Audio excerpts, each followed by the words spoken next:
باستا وايت صوص وعليها جبنة موتزاريلا ولسه طالعة من الفرن وسايحة وحاجة كده جامدة جدا، ولا قطعة الستيك بقى بصوص المشروم. الصوص بص بينزل عليها ازاي. ودي بقى وجبة ميكس جريل، ودي بطاطس بقى عليها كل الصوصات اللي ممكن تتخيلها. النهاردة بقى هنجرب مطعم لذيذ. مطعم لذيذ ده موجود في المحلة في شارع الجيش قصاد صيدلية دكتور عفاف سمك جنب مطعم جودة على طول. هنبتدي بقى بالفرايز الميكس الصوصات اللي عليها طعمها كويس جدا، ومن الحاجات اللي عجبتني قوي عندهم والباكت ده سعره 25 جنيه وعليه كمية صوصات رهيبة. اما الميكس ده بقى فدي وجبة ميكس جريل عبارة عن 3 صابع كفتة وربع فرخة تكة وقطعتين فراخ شيش وقطعتين لحمة شيش، ومعهم كمان كمية رز بسمتي كده محترمة وطعمها جامد قوي، خصوصا لو حطيت عليها شوية سلطة دقوس. قطع الشيش مستوية كويس وطعم التتبيلة واصلة لجوه وطعمها كويس جدا. اما بقى ربع الفرخة التكة ده فكان مستوي كويس جدا والتتبيلة كانت مغرقاه من كل حتة وتتبيلته مختلفة وطعم الفراخ بيدوب كده في البق وطعمه جامد قوي، من اجمد الفراخ التكة اللي انا جربتها. مستوية كويس جدا واللون الاحمر بتاعها ده متخليها كده في حتة تانية. اما بقى الكفتة بتاعتهم فكانت تحس ان هي جافة شوية وناشفة شوية، فبرضه ما عجبتنيش قوي الكفتة عندهم. اما بقى قطعتين اللحمة فكانوا بيشدوا سنة كده، بس التتبيلة بتاعتهم كويسة والطعم بتاعهم كان جامد قوي. الوجبة دي سعرها 185 جنيه. نخش بقى على الوجبة الجامدة جدا وهي وجبة الستيك مشروم،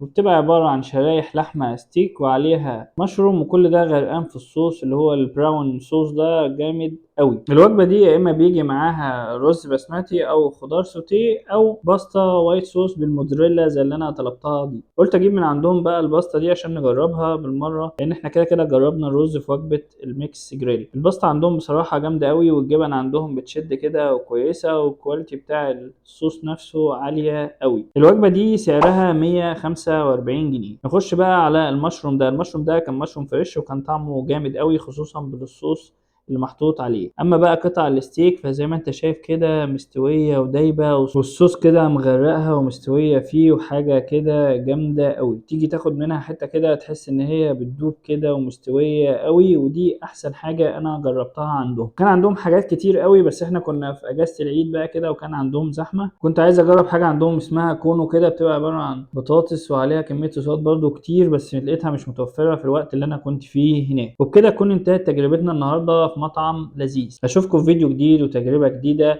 ما تنساش تعمل لايك وفولو، ولو انت على اليوتيوب ما تنساش تعمل سبسكرايب للقناة.